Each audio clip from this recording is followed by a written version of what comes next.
تاریخ اسلام میں بڑے بڑے بد کردار حکمران بھی آئے، لیکن کسی نے ناموس رسالت کے محافظ کو نہ دہشت گرد قرار دیا اور نہ قاتل قرار دیا۔ یہ پہلا موقع ہے کہ تاریخ اسلام میں حضور کی عزت کے محافظ کو دہشت گرد قرار دیا جا رہا ہے۔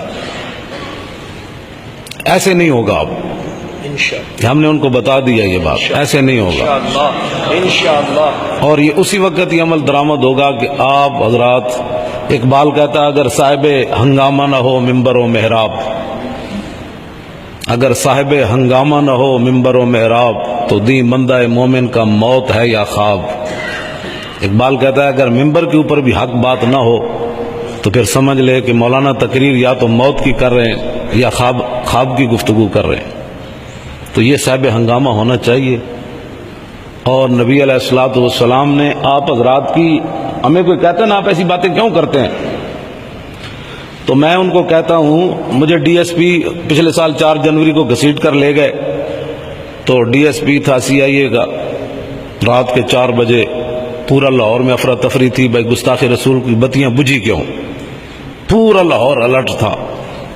8 ڈالے میرے جیسے معذور بندے کو گرفتار کرنے آئے اور دوسری منزل سے مجھے گھسیٹ کر لے گئے، بس اٹھا کر نہیں لے گئے، ایک نے ادھر سے پکڑا، ایک سے ادھر پکڑا۔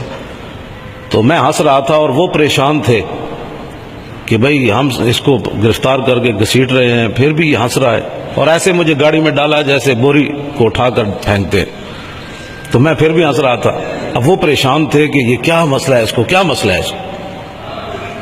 راستے میں انہوں نے کہا کہ موبائل آپ دے دیں، میں نے کہا موبائل تو آپ کو نہیں دینا۔ کہنے لگا کیوں؟ میں نے کہا یہ تو میں نے اپنے پیسے سے خریدا ہے، تو آپ کو کیسے دے دوں؟ میں ہنس رہا تھا اور وہ اپنے آپ کو بالکل سیریس اور ایسے، میں نے کہا یہ تو میں نے اپنے پیسوں سے لیا ہے، یہ تو نہیں دوں گا، آپ کو دینا پڑے گا۔ میں نے کہا نہیں، یہ تو نہیں ملے گا آپ کو، ہاں یہ نہیں ملے گا آپ کو، میں نے نہیں دیا۔ پھر جب وہاں وہ سارے افسران جمع تھے، یعنی جو لاہور پولیس کے سب سے بڑے بدماش ہیں نا، وہ سارے جمع تھے، ان کو میں جانتا ہوں۔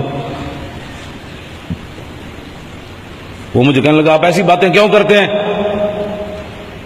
ڈی ایس پی مجھے کہنے لگا CIA کا، آپ ایسی باتیں کیوں کرتے ہیں؟ میں نے اس کو کہا، میں نے کہا پڑھا جو ہے تو باتیں نہیں کرنی۔ سبحان اللہ۔ میں نے کہا پڑھا جو ہے تو باتیں نہیں کرنی۔ کہنے لگا میں نے آپ کی کیسٹ سنی ہے، آپ تو بڑی جارحانہ گفتگو کرتے ہیں۔ میں نے کہا وہ تو آپ نے سنی ہے کیسٹ، اب میری براہ راست گفتگو سنیں۔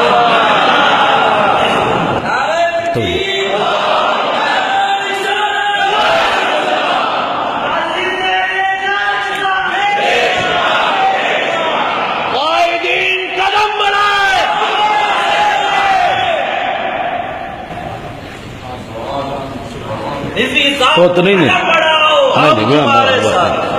کوئی نہیں۔ اس لیے میں نے بات کی تھی، ہمارے صوفی محمد اللہ دیتا صاحب فرمایا کرتے تھے، کتے کی رسی اگر مالک کے ہاتھ میں ہو نا، کتا ہو مالک کا اور رسی مالک کے ہاتھ میں ہو، تو پھر وہ شیر کو بھی پڑ جاتا ہے، سبحان اللہ۔ پھر وہ اپنی پاور سے نہیں پڑتا، اس کو پتا ہے مالک جو میرے ساتھ ہے۔ یہ ساری گفتگو میں ان سے اس لیے کر رہا تھا کہ ہماری رسی مالکوں کے ہاتھ میں ہے، سبحان اللہ۔ تو مجھے ان سے کیا ڈر تھا۔ وہ اصل اپنے نمبر بنا رہا تھا اور روب ڈال رہا۔ میں نے کہا چھوڑو روب مجھ پر نہ ڈالو، تمہیں کوئی غلط فہمی ہوئی ہے، تمہیں تو کلو والا نہیں آتی۔ تو کہتا ہے نہیں آتی ہے۔ میں نے کہا پھر سناؤ۔ میرے سامنے اس کو کلو والا نہیں آئی۔ میں نے کہا میرے سامنے کوئی ایسا عالم لاؤ جس نے 40-50 سال دین پڑھا ہو، تمہیں تو کلو والا نہیں آتی۔ وہ تو ہو گیا ٹھنڈا ہو گیا، بس بات اس نے بیچارے نے کیا کرنی تھی میرے ساتھ۔